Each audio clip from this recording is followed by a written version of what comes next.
मुख दिखाने की बात मैं तय कर दूंगा, किंतु आप उसके स्वभाव को कैसे जानेंगे? स्वभाव तो बहुत दिन साथ रहने पर ही जाना जाता है।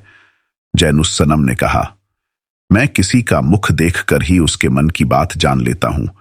मुराद ने कहा कि मैं आज ही जाकर उस लड़की के पिता से बात करता हूं।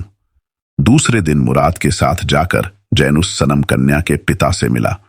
भूतपूर्व मंत्री ने जैनुस्सनम के परिवार आदि के बारे में पूछताछ कर अपनी पुत्री के विवाह की सहमति प्रकट की और पुत्री को बुलाकर कहा, बेटी, 2 क्षणों के लिए इन्हें अपना चेहरा दिखा दो।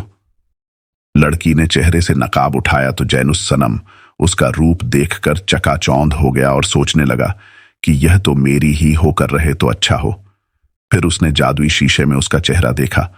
दर्पण में भी वह पूर्ण सुंदरी दिखाई दी, यानी जैनुस्सनम को ऐसी ही लड़की मिल गई जैसी ढूंढने वह निकला था। दोनों का विवाह तय हो गया। 2-4 दिनों में भूतपूर्व मंत्री ने काजी और गवाहों को बुलाकर निकाह पढ़वा दिया। जैनुस्सनम ने लाखों के जेवर चढ़ावे में दिए और भूतपूर्व मंत्री ने भी भारी दहेज देकर कन्या को विदा कर दिया। जैनुस्सनम ने भी इस विवाह के उपलक्ष्य में बगदाद के प्रमुख व्यक्तियों को भोज दिया। फिर मुबारक ने उससे कहा कि अब हमें यहां रहने की आवश्यकता नहीं है, वापस काहिरा चलना चाहिए। जैनुस्सनम ने कहा, भाई, अब मेरा काहिरा जाने को जी नहीं चाहता। वहां जाकर अपनी पत्नी को मुझे जिन्नों के बादशाह को दे देना पड़ेगा। मैं चाहता हूं कि उसे लेकर अपने देश चला जाऊं और उसके साथ आराम से रहूं।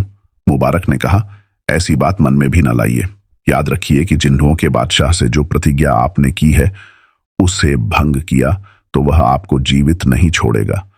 आप अपनी पत्नी से संभोग करने के पहले ही काल के ग्रास बन जाएंगे।